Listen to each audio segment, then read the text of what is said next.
নমস্কার বন্ধুরা, নীলিশ ব্লগে সবাইকে স্বাগত জানাই। আমি নীলিমা চলে এসেছি কিন্তু আবার একটা নতুন রেসিপি নিয়ে। আর এখন আমি কিন্তু চিংড়ি মাছগুলো ভেজে নেব। তার জন্য এখানে দিয়েছি লবণ আর হলুদ। লবণ হলুদ দিয়ে আমি কিন্তু ভালোভাবে চিংড়ি মাছগুলো ভেজে নেব। মাছগুলো আমার কিন্তু ভালোভাবে ভাজা হয়ে গেছে। এবার মাছগুলো আমি তুলে নেব। তুলে নিয়েছি। এবার দিলাম আমি কড়াইতে তেল।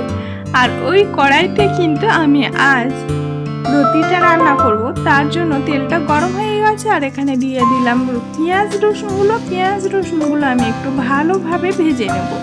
এবার কিন্তু দিলাম একটু জিরে, আর জিরেটাও কিন্তু পেঁয়াজ রসুনের সঙ্গে একটু ভেজে নিলাম। দেখুন কিন্তু আমার ভাজাটা ভালোভাবে হয়ে গেছে। এবার আমি কিন্তু কচুরলতিগুলো দিয়ে দেব। কচুরলতিতে আমি কিন্তু আগে থেকে লঙ্কা আর আলু কেটে ধুয়ে নিয়েছি একই সাথে। এইভাবে একটু নেড়ে চেড়ে মশলাটা কচুরলতির গায়ে লাগিয়ে নিলাম। আর দেখুন কত সুন্দর লাগছে না। এইভাবে এই রেসিপিটি, কচুরলতির এই রেসিপিটি একবার বাড়িতে বানিয়ে খাবেন, খেতে কিন্তু খুবই সুন্দর লাগে।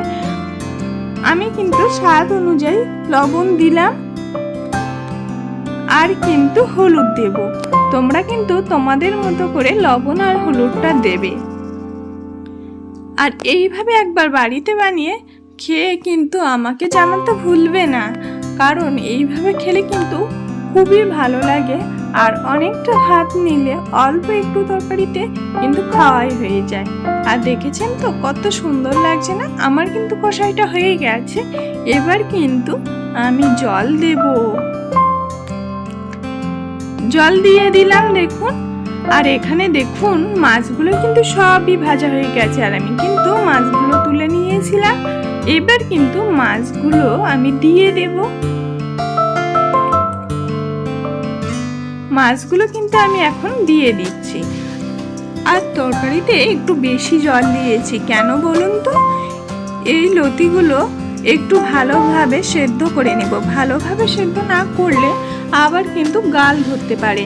আর তোমরা কিন্তু ভুলেও ঢাকনা দিয়ে সেদ্ধ করে নেবেন না, কারণ তেতো জিনিস যেরকম ঢাকলে বেশি তেতো হয়ে যায়, ঠিক তেমনই এই গাল ধরা বা এই লতি, ওল, কচু যেগুলো একটু গাল ধরে আর কি লাগে, সেই জিনিসগুলো যদি ঢেকে রান্না করা হয় তাহলে কিন্তু বেশি গাল ধরে। তোমরা তো জানো আমি বেশিরভাগ মশলা শিলনোড়াই করি। আজ কিন্তু শিলনোড়াই বেটে রেখেছি আদা আর জিরে। আর দেখো আমার কিন্তু তরকারিটা ফুটতে শুরু করেছে আর অনেকটাই হয়ে এসছে। এবার কিন্তু আমি মশলাটা দিয়ে দেব। মশলাটা দিয়ে আবারও ভালোভাবে ফুটিয়ে নেব। আমার কিন্তু অনেকটাই হয়ে এসছে। দেখুন ঝোলটা কিন্তু অনেকটাই কমে এসছে।